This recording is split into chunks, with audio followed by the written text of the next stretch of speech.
Jikalau kamu memasukkan makanan, cukuplah sepertiganya buat makanan, sepertiganya lagi buat air, dan sisanya untuk bernafas. Itu baru hadis Nabi. Silahkan cek. Ya. Jadi makan jangan berlebih. Yang kedua, jangan makan malam. Ini memang tidak ada hadisnya, tapi menurut ilmu kesehatan holistik, pastikan makan sebelum jam 7.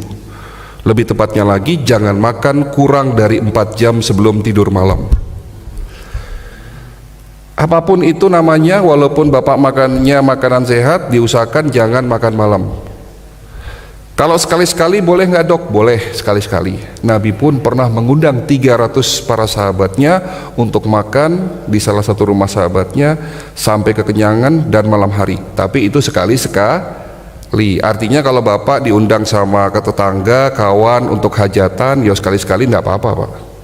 Tapi kalau tiap hari itu bahaya.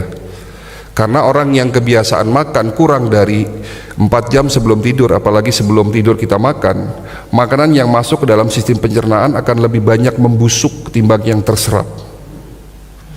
Ya, pembusukan yang terjadi dalam usus akan menyebabkan oksidasi naik berlipat-lipat, dan oksidasi inilah yang menyebabkan terbentuknya radikal bebas ke teori awal tadi.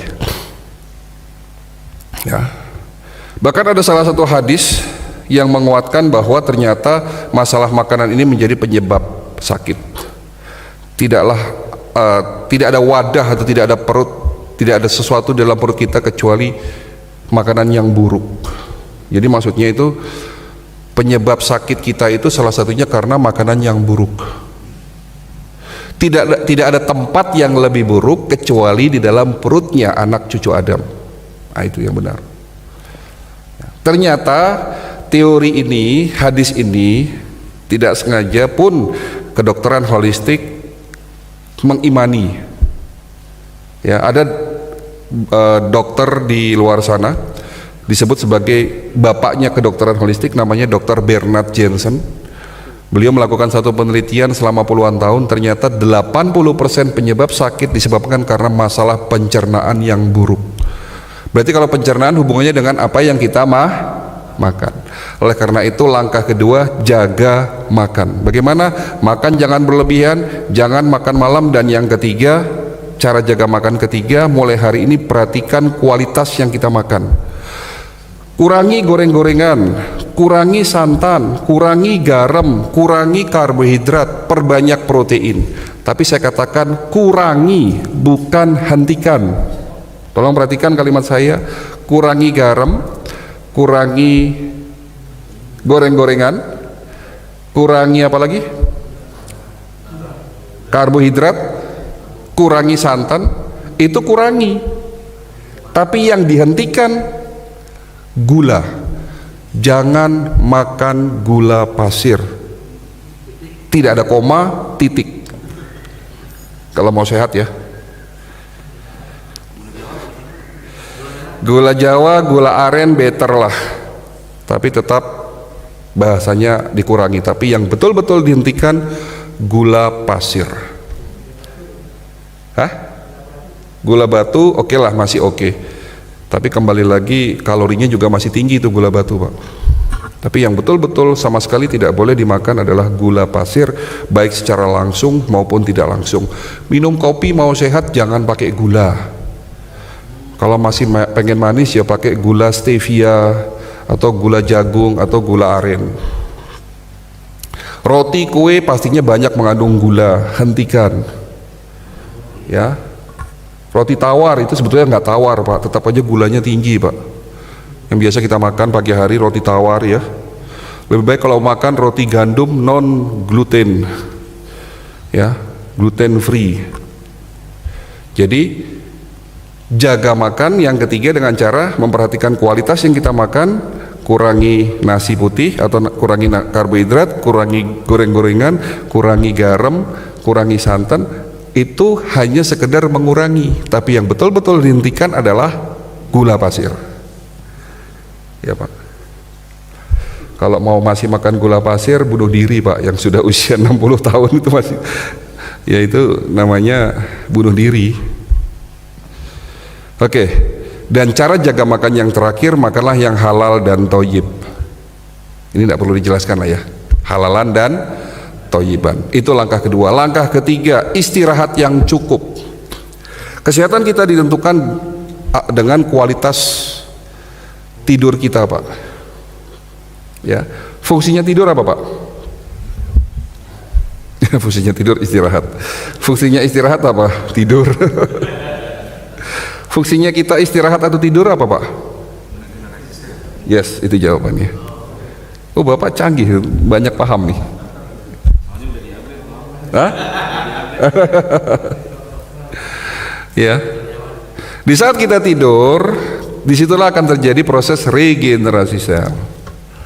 Ya. Jadi gimana cara tidur yang benar? Jangan tidur larut malam.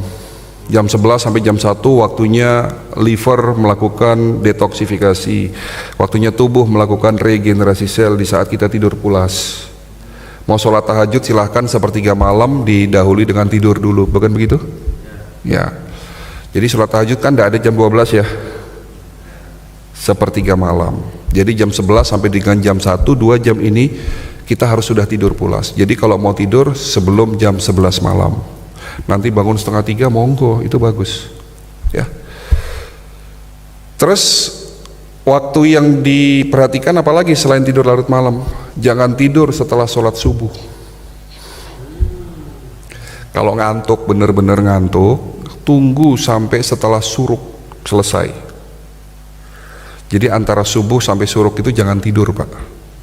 Karena kalau tidur pada jam itu, terutama yang usia sudah di atas 60 tahun, akan mengganggu peredaran darah ke otak, akan mengganggu jantung.